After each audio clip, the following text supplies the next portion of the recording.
Compañeras y compañeros del colectivo de profesores clasistas La Roja, reciban de mi parte el más caluroso saludo, felicitándolos por esta asamblea constitutiva y agradeciéndoles me den la oportunidad de saludarlos por este medio. Como algunos de ustedes sabrán, me encuentro en la prisión de La Picota desde hace 3 años, acusado del delito de rebelión y terrorismo, que fui capturado el 25 de agosto del 2013, cuando oficiaba como vocero negociador del paro agrario que habíamos iniciado desde el día 19. Es placentero para mí poder participar, gracias a la invitación que me hacen en tan importante reunión, sobre todo por el carácter del colectivo que indudablemente debemos compartir todos los revolucionarios en nuestro país y en el mundo. Sobre algunos de los aspectos que se me interroga en la comunicación mediante la cual se me invita, pues voy a plantear los siguientes elementos para la discusión, bajo el entendido que, como dirigente sindical que soy, miembro del Comité Ejecutivo Nacional de la CUT y del Comité Ejecutivo Nacional de la Federación Nacional Sindical Unitaria Agropecuaria FENSUAGRO, he trajinado este tema de lo que es el sindicalismo clasista como principio de la lucha obrera. Yo diría que un sindicato u organización sindical es clasista cuando reconoce, cuando adopta los principios marxistas-leninistas de la lucha de clases como el fundamento de la historia, como el fundamento del desarrollo de la sociedad, que son las contradicciones antagónicas entre clases la que ha permitido el desarrollo mismo de las fuerzas productivas, pero que también han generado en la historia de la humanidad los cambios en los modos de producción. Para efectos de entender lo que es la lucha de clases hoy, dentro de un modo de producción capitalista, pues lo primero que debemos entender es que en el capitalismo existen dos clases antagónicas: la burguesía como dueños de los medios de producción y la clase obrera, cuyo papel es el de producir el valor en la producción del cual se apropia la burguesía mediante la explotación de la mano de obra, que es lo único que el obrero tiene para vender. Por lo tanto, debemos decir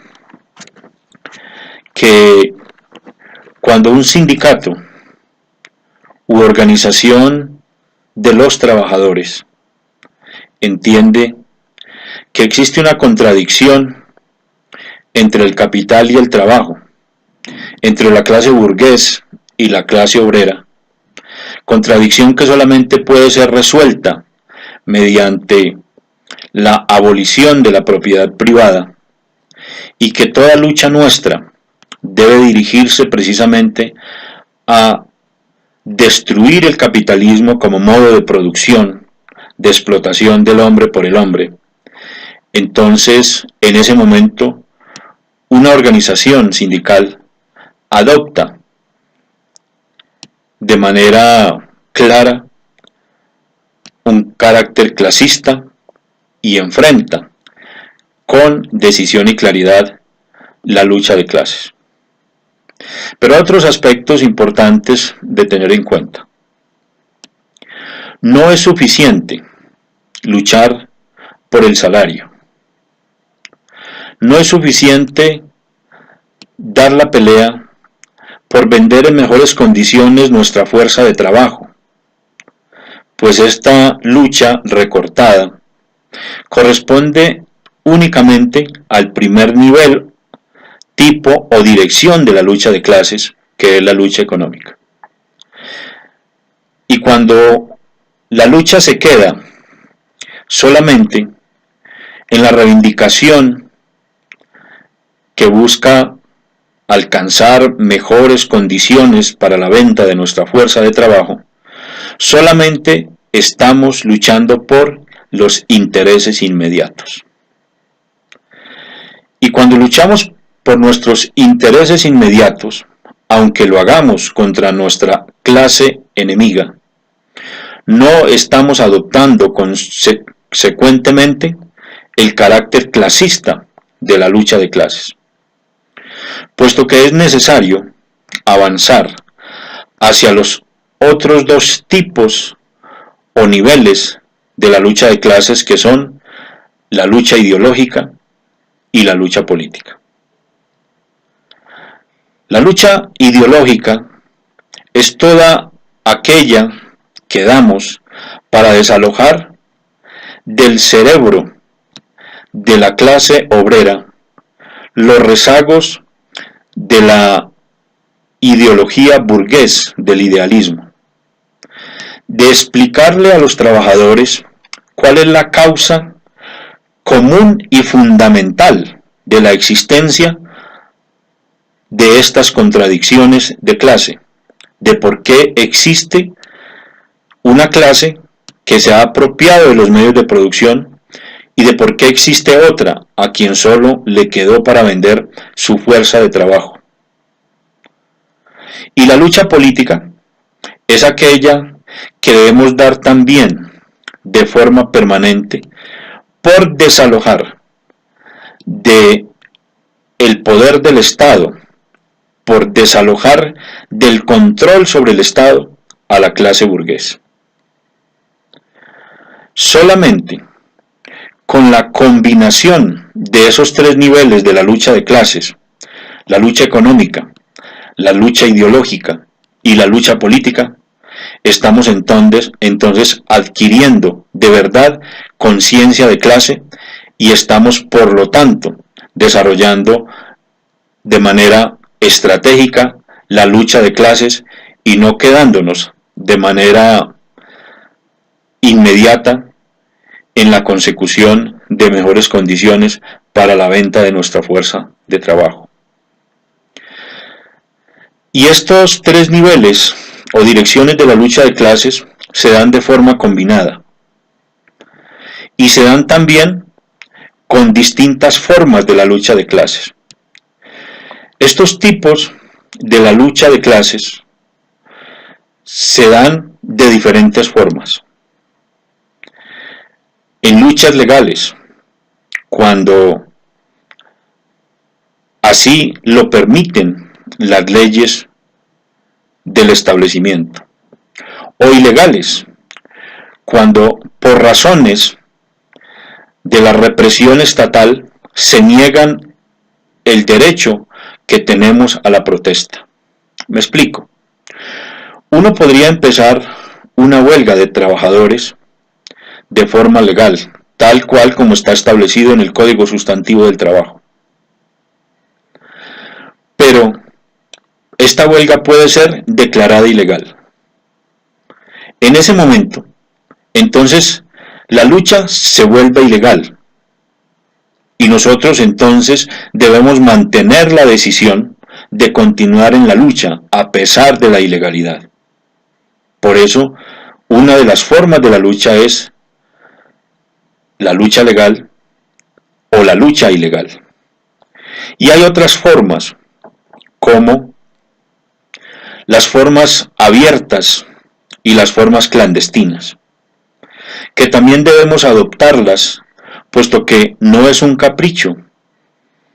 de las personas o de la organización adoptar una u otra, sino que son las condiciones objetivas en que nos corresponda dar esa lucha la que define si la lucha tiene mayores posibilidades de éxito de manera abierta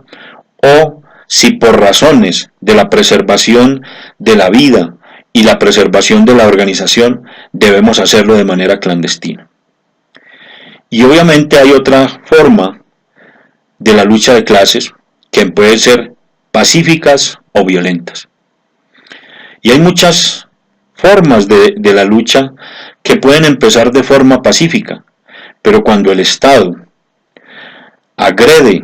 a los trabajadores, cuando declara ilegal las huelgas, además de ser ilegales, se vuelven violentas, pues la respuesta de los trabajadores no puede ser abandonar la huelga y abandonar la lucha por temor a la represión del Estado. De tal manera, compañeras y compañeros, que ser una organización con carácter clasista implica entonces adoptar la ciencia del marxismo-leninismo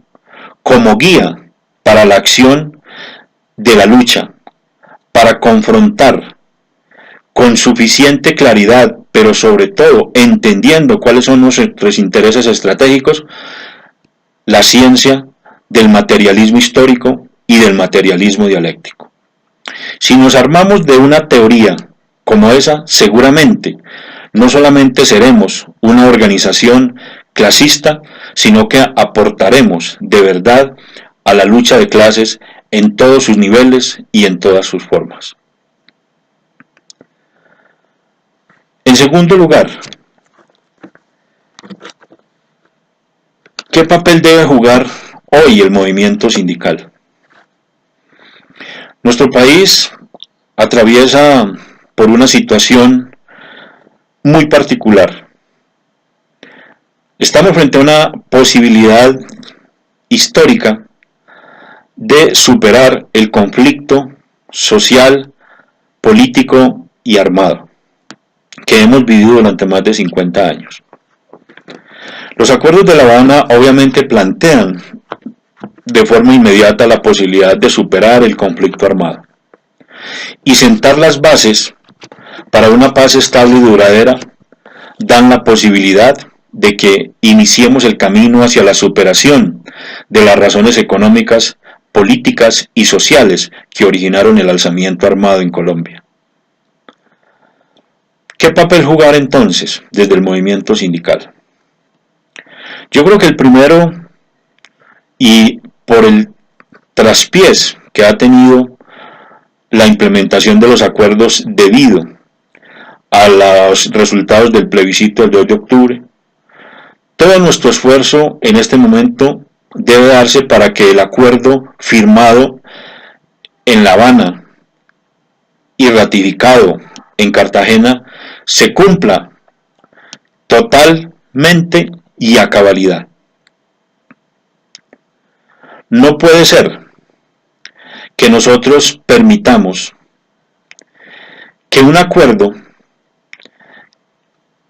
que puso a las víctimas en el centro de importancia, que busca la verdad histórica mediante la Comisión de la Verdad, que busca que aquellas personas del establecimiento, políticos, empresarios, funcionarios, también deban ir ante la justicia y no solamente el movimiento insurgente, vaya a ser cambiado por un acuerdo de impunidad que además recorte en parte los elementos de ampliación de la democracia, de modificación en el modelo de desarrollo rural y de solución al problema de las drogas ilícitas. Porque en verdad, para el establecimiento es fácil ponerse de acuerdo. Finalmente, aquí, a quien le están pidiendo que recorte parte de sus aspiraciones dentro del acuerdo es a la insurgencia, que obviamente a la vez perjudica las aspiraciones del pueblo. Entonces el movimiento sindical y las organizaciones que lo constituyen debemos estar al frente de la movilización social, al frente de la presión para que el acuerdo no sea desmejorado. Porque si se trata de renegociar, entonces ¿por qué no plantear que metamos en esa renegociación los elementos que quedaron en el congelador? Y mencionaré dos para no extenderme. El tema de la renegociación de los tratados de libre comercio y el tema de la limitación a la propiedad rural y la negación de la extranjerización de la tierra en Colombia. Y en segundo lugar, una vez alcancemos este objetivo de que los acuerdos se ratifiquen e inicie su implementación, nuestra tarea debe estar del lado de la participación activa en la implementación de lo acordado en los 6 puntos de la agenda que se discutió y sobre el cual llegaron acuerdos en La Habana. Eso es otro aspecto que a mí me parece fundamental. Pero obviamente, un tercer aspecto es el que tiene que ver con la lucha por la unidad del movimiento sindical,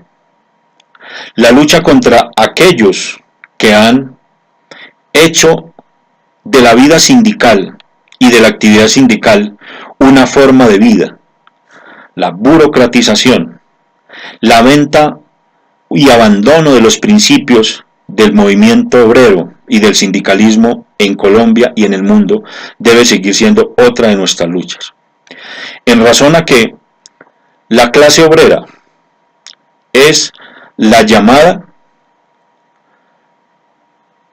a ser vanguardia de las luchas revolucionarias en Colombia y en el mundo. La tarea de los obreros, la tarea de la clase obrera es acabar con el capitalismo, no maquillarlo, no conciliar con él porque no existe esa posibilidad. Nuestras contradicciones como clase con la clase burgués son antagónicas y no tienen posibilidades de conciliación. Por lo tanto, nuestra lucha debe ser en lo político, por la toma del poder, en lo ideológico, por ganar en la mente de los obreros ese carácter clasista para que sean no miles, sino millones los trabajadores que se alcen hacia la lucha política por el poder para desde allí poder construir un Estado socialista que inicie las tareas de la eliminación de la propiedad privada hasta llegar a nuestra meta final, que es la construcción de un nuevo modo de producción, que es el comunismo. Camaradas, discúlpenme que me haya extendido un poco en algo que se me pidió como un saludo, pero me pareció muy importante expresar mis opiniones para esta tan importante reunión de los maestros que hoy, junto a los obreros, luchan por el socialismo en nuestro país. Un gran abrazo y muchos éxitos.